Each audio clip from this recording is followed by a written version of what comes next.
Actually ఇంతకుముందు ఉమ్మడి రాష్ట్రం ఉన్నప్పుడు ఉమ్మడి ఆంధ్రప్రదేశ్ రాష్ట్రం ఉన్నప్పుడు ఆనాటి ఉద్యమకారుడు టీఆర్ఎస్ నాయకులు మాజీ ముఖ్యమంత్రి వర్యులు తెలంగాణలో ఉన్నటువంటి ఎలక్ట్రిసిటీ డిపార్ట్మెంట్లో ఆర్టిజన్స్గా మమ్మల్ని రిక్రూట్ చేశారు. ఆ యొక్క ఆంధ్రప్రదేశ్లో ఉన్నప్పుడు కాంట్రాక్ట్ మంత్రులు లేరు, కాంట్రాక్ట్ ముఖ్యమంత్రులు లేరు, కాంట్రాక్ట్ కార్మికులు ఎందుకు ఉండాలి, కాబట్టి ఈ యొక్క విద్యుత్ రంగంలో ఉన్నటువంటి ప్రతి ఒక్క కార్మికుని కూడా రెగ్యులరైజ్ చేస్తామని చెప్పారు.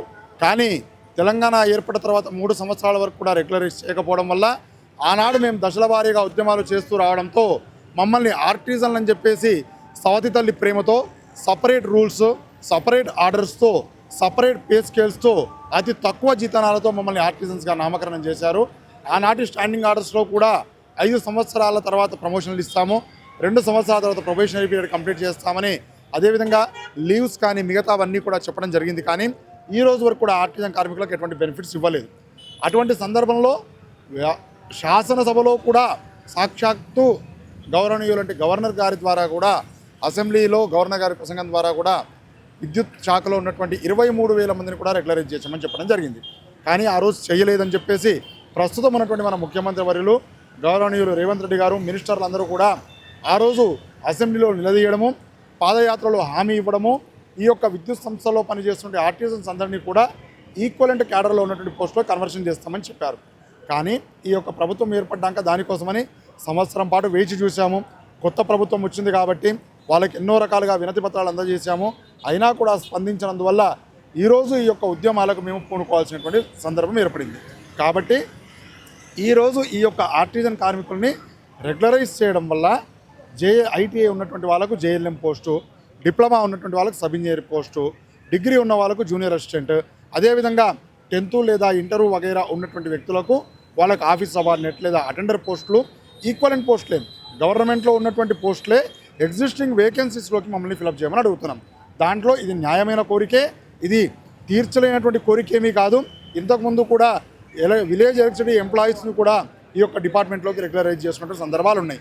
అంటే వాళ్ళు ఈ యొక్క ఎలక్ట్రిసిటీ డిపార్ట్మెంట్ ఇటువంటి సందర్భం లేనటువంటి వ్యక్తులను కూడా వాళ్ళని రెగ్యులరైజ్ చేసుకున్నారు. అటువంటిది మేము ఇదే సంస్థలో పనిచేస్తున్నాం కాబట్టి 100% మమ్మల్ని రెగ్యులరైజ్ చేసుకోవడానికి అన్ని రకాల చట్టాలు కూడా మాకు అనుకూలంగా ఉన్నాయి. అంతేకాకుండా హైకోర్టు, సుప్రీంకోర్టు వరకు వెళ్ళి కూడా ఆర్టిజన్స్ గారు విలీనం చేసుకున్నప్పుడు కోర్టులో కేసు వేస్తే కూడా శాశ్వత పని ప్రదేశంలో శాశ్వత ఉద్యోగులే ఉండాలి అనేటువంటిది కోర్టు ఇచ్చిన ఆర్డరు. రెగ్యులరైజ్ చేసుకోవడానికి ఎటువంటి ఇబ్బంది లేదు అని కూడా హైకోర్టు, సుప్రీంకోర్టు కూడా ఆర్డర్స్ ఇచ్చాయి. కాబట్టి ఆ యొక్క ఆర్డర్స్ ప్రకారంగా మీరు చేసినటువంటి వాగ్దానాల ప్రకారంగా ఆర్టిజన్స్ అందరినీ కూడా దశల వారీగా రెగ్యులర్ పోస్టులకి క్రమబద్ధీకరణ చేయాలని కోరుకుంటున్నాం. అంకుశంగా చేస్తూ ఉంది. ఆర్టిజన్ ఉద్యోగులకు ఏదైతే పాదయాత్ర సందర్భంగా ముఖ్యమంత్రి వర్యులు బట్టి విక్రమార్క గారు ఇచ్చిన హామీని నెరవేర్చాలన్న ఉద్దేశంతో మేము నిరసన కార్యక్రమాలు చేస్తూ ఉన్నాం. 100% మేము శాంతియుత నిరసనలు తెలియజేస్తూ ఉన్నాం. ఈ విద్యుత్ సంస్థలలో కింది స్థాయి ఉద్యోగులుగా ఉండి 24 గంటల కరెంటు ప్రజలకు అందించడంలో ముఖ్య పాత్ర పోషిస్తున్నాం. ఈ విద్యుత్ సంస్థలలో దాదాపు 51,000 మంది ఉద్యోగులు ఉంటే 50% 20,000 మంది ఆర్టిజన్ ఉద్యోగులమే ఉన్నాం. నిన్నటి రోజు దాదాపు 7,000 నుంచి 10,000 వరకు ఈ నిరసన కార్యక్రమానికి కదిలినటువంటి పరిస్థితి ఉంది. ఏ గల్లీలలో ఆ గల్లీలలో ఆపేసి మమ్మల్ని అందరినీ మేము సీఎండి గారికి మా డిమాండ్ లెటర్ని ఇవ్వకుండా ఈ పోలీసు యంత్రాంగం అంతా చేసినటువంటి పరిస్థితి. మా అందరినీ లావట్టుకుంటూ డీసీఎంలలో బలరను ఎడ్లను పడేసినట్టు, సంచులను పడేసినట్టు పడేస్తే మాకు అందరికీ దెబ్బలు తాకినటువంటి పరిస్థితి ఉంది. కాబట్టి ఇప్పటికైనా కార్మిక వర్గం, ఆర్టిజన్ ఉద్యోగులందరూ ఆలోచించాలి. ఇప్పటి వరకు ఉద్యమంలోకి రాని ఉద్యోగులందరూ ఏ సంఘంలో ఉన్నా సరే వెంటనే మీరందరూ కూడా జేఏసీ ఆధ్వర్యంలో ఈ ఉద్యమానికి మద్దతుగా రావాల్సిందిగా విజ్ఞప్తి చేస్తున్నా. ఎందుకంటే భవిష్యత్తులో మన పోరాటాలు ఇంకా ఉధృతంగా చేయాల్సిన అవసరం ఉంది. 20 సంవత్సరాలు సర్వీస్ ఉన్నప్పటికీ, ఈ 7 సంవత్సరాలు ఆర్టిజన్గా గుర్తించినప్పటికీ గత ప్రభుత్వం మోసమే చేసింది. ఇప్పుడు వచ్చినటువంటి ప్రభుత్వం ప్రభుత్వం కూడా మోసం చేసే పరిస్థితులు ఏర్పడుతున్నాయి. కాబట్టి అధికారులు అంటే ఐఏఎస్లు సానుకూలంగా ఉన్నప్పటికీ అందులో ఉన్నటువంటి కింది స్థాయి ఉద్యోగులు మా మీద కక్ష సాధింపు చర్యలుగా ఇట్లాంటి ఇబ్బందులకు గురి చేసే పరిస్థితులు ఏర్పడుతూ ఉన్నాయి. కాబట్టి కార్మిక వర్గం అంతా మేల్కొని ఈ ఉద్యమాలకు సంఘీభావంగా అందరు కదలాల్సిన అవసరం ఉంది.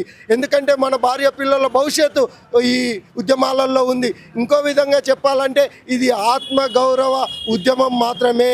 మాకు జీతాలు పెరగాలని కాదు, లేదా జీతాలు పెంచమని మేము ఉద్యమాలు చేయడం లేదు. ఆత్మ గౌరవ ఉద్యమము. మమ్మల్ని ఆర్టిజన్లు అంటే చులకనగా చూస్తున్నటువంటి పరిస్థితి ఉంది.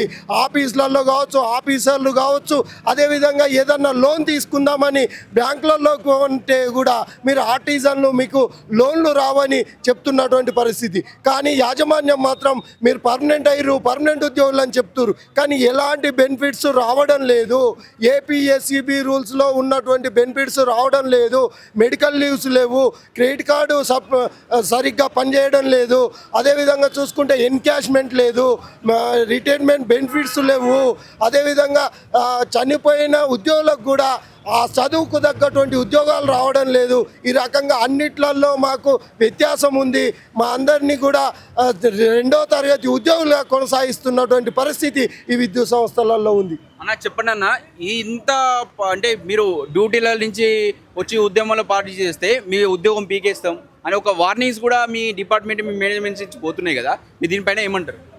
మా ఉద్యోగాల కంటే ముఖ్యము మా కుటుంబాన్ని కూడా ఆలోచన చేయాలి. మేము ఉద్యోగము పోతుంది అని చెప్పంటే రేపు మా హక్కును మేము పోగొట్టుకుంటామా?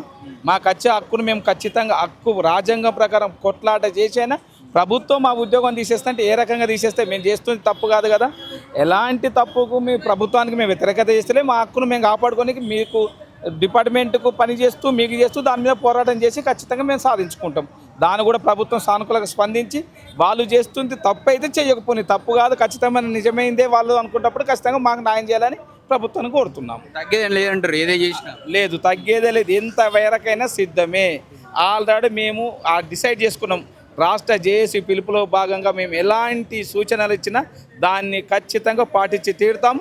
కన్వర్షన్ అయ్యే విధంగా మేము పోరాటం చేయని కూడా సిద్ధంగా ఉన్నాం. కార్యాచరణ అనేది జాయింట్ యాక్షన్ కమిటీ ఏర్పడి 5 నెలలు అవుతుంది. మా చైర్మన్ కన్వీనర్ సార్ గారు ఏ నిర్ణయం తీసుకున్నా కట్టుబడి ఉండటానికి. కానీ ఆ రోజు నేను మన తెలంగాణ బహుజన విద్యుత్ ఎలక్ట్రిసిటీ ఎంప్లాయీస్ ఆర్టిజన్ యూనియన్లే, ఓన్లీ ఆర్టిజన్ యూనియన్లే జేఏసీగా ఏర్పాటు చేసుకొని అందులో నేను స్టేట్ కో చైర్మన్ నల్గొండ జిల్లా మిర్యాలగూడ డ్యూటీలో చేస్తాను. మాకు మన గవర్నమెంట్ మీద చాలా నమ్మకం ఉంది. ముఖ్యమంత్రి గారు చేస్తారని, రెగ్యులర్ చేస్తారని. అప్పుడు మొన్న ముఖ్యమంత్రి కేసీఆర్ మన అసెంబ్లీ సాక్షిగా ఎన్నో 10 దఫాలుగా రెగ్యులర్ చేసినామని 23,000 మందిని కాలయాపన చేసి 9 సంవత్సరాలు పోరాడకు అబద్ధాలు ఆడింది. కానీ ఈ ప్రభుత్వం మీద మాకు కొంచెం నమ్మకం ఉంది. ముఖ్యమంత్రి రేవంత్ రెడ్డి గారు, అదే ఉప ముఖ్యమంత్రి సిఎల్పి నేతగా ఉన్నప్పుడు పాదయాత్ర చేసినప్పుడు వాళ్ళు దఫాలుగా ఆర్టిజన్ కార్మికులు వినతి పత్రాలు ఇవ్వడం జరిగినది. ఇప్పుడు మేము అడిగేది ఏం అడుగుతలేం, ఆర్టిజన్ కార్మికుల కన్వర్షన్ అడుగుతున్నాం. కన్వర్షన్ అని అంటే రెగ్యులర్ చేస్తే మాకు కూడా 23,000. చిన్న ఇష్యూ అనుకుంటుంది, చిన్న విషయం సార్. ఎందుకంటే కొందరు నాయకులు అప్పుడున్న దొంగ నాయకులు ఉన్న వాళ్ళే ఇప్పుడు కొంత ప్రభుత్వం మాకు నిన్న అర్థమైంది. 24 గంటల ముందు మా ధర్నాకు వస్తారు, హైదరాబాద్కి వస్తే అల్లకొల్లలం అవుతుందన్న ఆలోచనతోటి మాకు కొత్త జీవో సృష్టించి మా ఆపరేటర్లని డ్యూటీలకు ఉంచి రాకుండా 100 కిలోమీటర్ సబ్స్టేషన్ డ్యూటీలో ఉంటే కూడా ఒక ఏడి బెదిరించి మమ్మల్ని మీరు సబ్స్టేషన్లే ఉండాలి అని చేశారు. నేను ప్రాణాలకు తెగించి ఆయన ఇవాళ డ్యూటీ ఇచ్చిపెట్టి ఆయన ఉండని పోని కార్మికుల కోసానికి 20,000 మంది కార్మికుల కోసానికి ఒక జేఏసీలో వెనక ఉంటే ఎన్నో ఇబ్బందులు పడుకుంటూ వచ్చిన, లారీ ఎక్కొచ్చిన, బండి ఎక్కొచ్చిన, హైదరాబాద్కి అయితే చేరుకున్న మా కార్మికులను అరెస్ట్ చేశారు. కానీ ఇక్కడ వచ్చినాక ఇంత అరాచకం ఉంటుంది అనుకోలే. కానీ ఏ ప్రభుత్వం ఇన్నిసార్లు చేయలే. మేము 4 సార్లు ధర్నా చేసినాం, కానీ ఎక్కడ ఇంత చేయలే. ఇది 5వ సారి సీఎండీకి లెటర్ ఇవ్వమన్నారు, వినతి పత్రం గవర్నమెంట్కి ఇవ్వమన్నారు. గవర్నమెంట్ ఐఏఎస్ ఆఫీసర్ కదా, ఐఏఎస్ ఆఫీసర్కి ఒక వినతి పత్రం ఇద్దామనికి మా సమస్యలు జాయింట్ యాక్షన్ కమిటీ ఆర్టిజన్గా ఏర్పడుకున్న వినతి పత్రం ఇవ్వడం కోసానికి హైదరాబాద్కి వస్తే మెట్రో స్టేషన్లల్లో, రైల్వే స్టేషన్లల్లో పోలీస్ బందోబస్తు, కనీసం విద్యుత్ ఆఫీస్ చూడడానికి కూడా మాకు లోపలికి మమ్మల్ని పోనీయలేదు. అది మా బాధ. ఏంటంటే ముఖ్యమంత్రి గారి దృష్టికి పోతే మాకు ఒక సమస్య చిన్నది బార్డర్ని కూడా పడదు, గవర్నమెంట్ మీద బార్డర్ పడదు. రెగ్యులర్ చేస్తే ఇదే జీతాలకి చేయడానికి కూడా సిద్ధంగా ఉన్నాం. విద్యార్హతను బట్టి రెగ్యులర్ చేయమంటున్నాం. ఇప్పుడున్నాయి 4,000 పోస్టులు ఖాళీగా ఉన్నాయి. బయట పోస్టులు వేయకుండా మా పోస్టులు మాకు ఇచ్చి మా పిల్లలను రెగ్యులర్ చేయాలని దశలవారుగా చేయండి, సీనియర్ బట్టి చేయండి. బోర్డు నమ్ముకొని ఉన్నాం. 20 ఏళ్ళ సంది పనిచేస్తున్న మా 20,000 మంది కాంట్రాక్టర్ వర్కర్లు ఉన్నాం. 15-20 ఏళ్ళ సంది ఉన్నాం నమ్ముకొని, విద్యుత్ సమస్య నమ్ముకొని. ఇప్పుడు మా పిల్లలు చదివించుకోవడానికి కూడా అర్హత లేదు. పెళ్ళిళ్ళు చేయడానికి ఆడపిల్లలకు పరిస్థితులు లేరు, లోన్ ఇస్తలేరు. మాది ఎంత సార్, చిన్న జీతం 30,000 జీతం. ఒక ఏడి ఒక డి ఉన్న జీతాల దాంట్లో మా దాంట్లో 5 పైసల వంతు కాదు. ఆర్థిక నష్టపడవైతే పడదు రెగ్యులర్ చేస్తే. కానీ ముఖ్యమంత్రి గారు ఇప్పుడు మేము కోరి తెచ్చుకున్న కాంగ్రెస్ ప్రభుత్వం మీద మాకు చాలా నమ్మకం ఉంది అని మేము కోరుకుంటున్నాం. మా ఇదే ముఖ్యమంత్రిని వేడుకోవడానికి మాకు అవకాశం ఇచ్చి చర్చలకు పిలిచి మా జేఏసీ నాయకులు, ఓన్లీ ఆర్టిజన్లే జేఏసీ నాయకులు ఉన్నారు, ట్రేడ్ యూనియన్ నాయకులు ఎవరు లేరు. కాబట్టి మమ్మల్ని పిలిచి మా బాధ ఏందో మీరు వింటే మాకు సమస్య క్లియర్ అవుతుంది సార్. మీకు స్థానిక ఎలక్షన్లో మీకు ఎక్కువ తీసుకొచ్చింది కూడా నల్గొండ జిల్లా, ఖమ్మం జిల్లా ట్రాన్స్కో నుంచి కరెంటు. అప్పుడు కూడా ఇల్లు తిరిగి బిల్లు కొట్టేది కరెంటోడు. నీళ్ళు ఇవ్వాలన్నా, పోలు ఎక్కాలన్నా, ప్రతి ఇంట్లో కరెంటు రావాలన్నా కరెంటు ఆర్టిజన్లే పనిచేసినాం మేము కూడా. ఇప్పుడు కూడా నమ్మకం ఉంది కాబట్టి మాకు